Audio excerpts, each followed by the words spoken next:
And we go now to Newfields, New Hampshire, and that state's Republican governor, Chris Sununu, who is up for re-election on Tuesday. Welcome back to the broadcast. Governor, our public polling that we're looking at indicates that you're likely to keep the governor's seat after Tuesday. Back in 2021, you canceled your own inauguration due to security threats. You've personally experienced the threat of political violence. I'm wondering, how concerned are you in this moment now, and will you hold an inauguration if you win again? Yeah. So a couple of things here. Obviously, with Speaker Pelosi and what happened recently, I think that is kind of everyone's kind of looking at what this political violence is. It's on both sides. It's everywhere. The heat is too high all across America. Good leadership brings that down. I'll be holding my inauguration, fully plan to do so. But again, we got to, as leaders, bring the temperature down. It's okay to disagree, but at the end of the day, you got to be able to move forward. And we fully plan to do that here in New Hampshire. Okay. I want to come back to that topic in a moment. But first, inflation, it's top of mind. New England is facing its highest energy costs in more than 25 years. Could be a cold winter. Your largest utility in the region is asking the White House to prepare emergency measures to prevent a natural gas shortage this winter. What's the federal response been so far? And are you at the state level prepared for what could be a safety threat? Yeah, I'll say the federal response so far has been very underwhelming. All the governors got on the phone recently, about a month ago, with the Secretary of Energy and tried to talk about what those opportunities were in terms of increasing natural gas. New England is really at the end of the line for natural gas, right? All of our natural gas comes through Albany.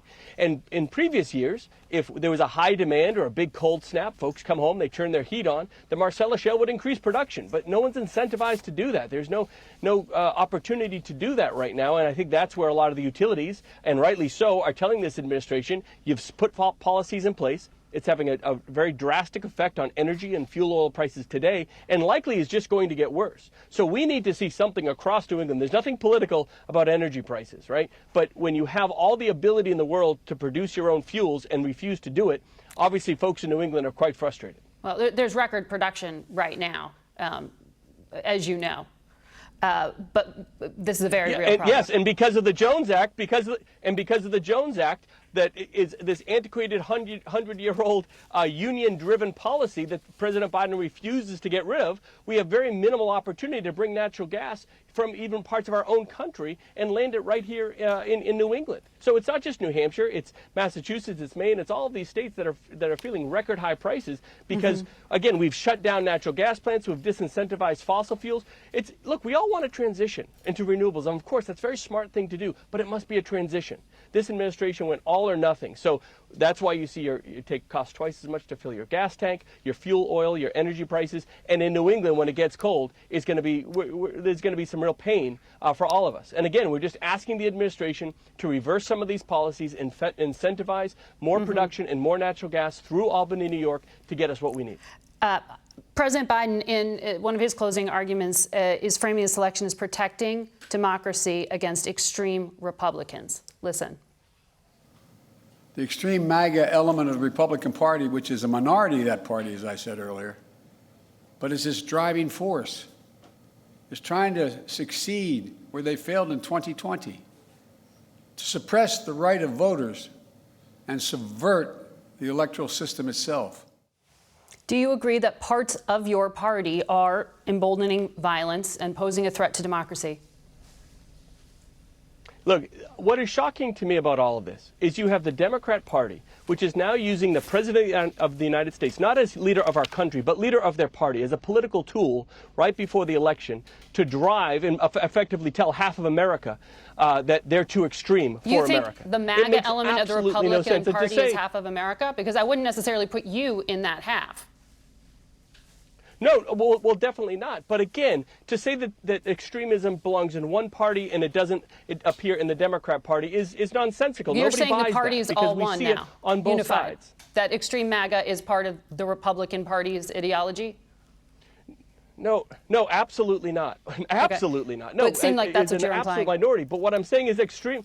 No, definitely not. Extremism is on both sides. And for the President of the United States to come up and be more of a political tool as opposed to a uniter. Remember, he got elected because he said he was going to unite folks, not threaten them. He was going to bring everybody together and get stuff done and not polarize this country, which is exactly what has happened. Okay. If that was not the reality, then Democrats wouldn't be in for the rude awakening that it's going to come Tuesday. But it is coming, and not because of politics, because of what is happening in people's homes, what's happening at their kitchen tables, what's happening with trying to balance a checkbook. And the president has to take a lot of responsibility for that. It's easy to blame extremism, but most of us are not extreme. Okay. Well, former President Donald Trump is expected to announce his candidacy for the presidency. CBS is reporting that that could be within a matter of days. What does that do to your party? Does anyone have a chance of actually beating him in a Republican primary? What does it do to our party? Nothing. Nothing. It'll have no effect on anything. And I mean that quite sincerely. First off, announcing you're going to run for office between an election and Christmas is a terrible idea, because one thing I can say for America is we're all going to be really happy one way or the other that the election is over come Tuesday, and everyone's going to want to take a breath and re-engage with their families and deal with some really serious issues. And then politics, really gets back into the mix of things in early 23. Whether the President Trump decides to run or not, it's not going to make any difference in terms of the fact that you're still going to see 8 to maybe even a dozen other candidates jump in the race. He doesn't keep anybody out of the race, right? So it's still going to be, I think, on both sides. I don't think President Biden is going to run again. I think on both sides of the aisle, you're going to have maybe a dozen individuals over the next 6 to 9 months come out and decide to run. Well, and your name's floated as one of them, potentially. I know you're not going to give me an answer to that question right now, but you did turn down the invitation to run for Senate. Republican leader Mitch McConnell has voiced some concern about candidate quality in this midterm election.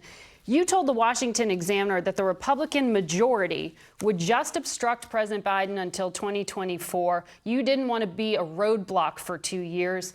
You're setting pretty low expectations for what a Republican majority would actually mean. Is that what we should expect? Just nothing for 2 years? I think both sides of the aisle in Washington have set a horribly low expectation for Washington. I mean, think about it. They pass, one way or another, they pass a bill, Republicans or Democrats or both, and we cheer it. It's supposed to be this great success because they got something done. It is just an absolute gridlock mess there on both sides of the aisle. So as a governor, I can have so much more impact on what is happening on the ground level, redesigning systems, implementing better mental health service, implementing better opioid services, whatever it might be. And this is New Hampshire, and if you anyone who spends more than 10 minutes in New Hampshire knows not an easy place to leave. So I just want to get stuff done. If I'm going to put my family through the difficulties of public service and all that comes with it, I'm sure it's not going to get something done. And you can do that far more effectively as a governor than you can as a senator or a congressman. Now, leadership can change that. Leadership in Washington can absolutely change that on both sides of the aisle. And I think that's what America's looking for. All right. Sounds like we'll be talking to you again, Governor. Thank you for your time today.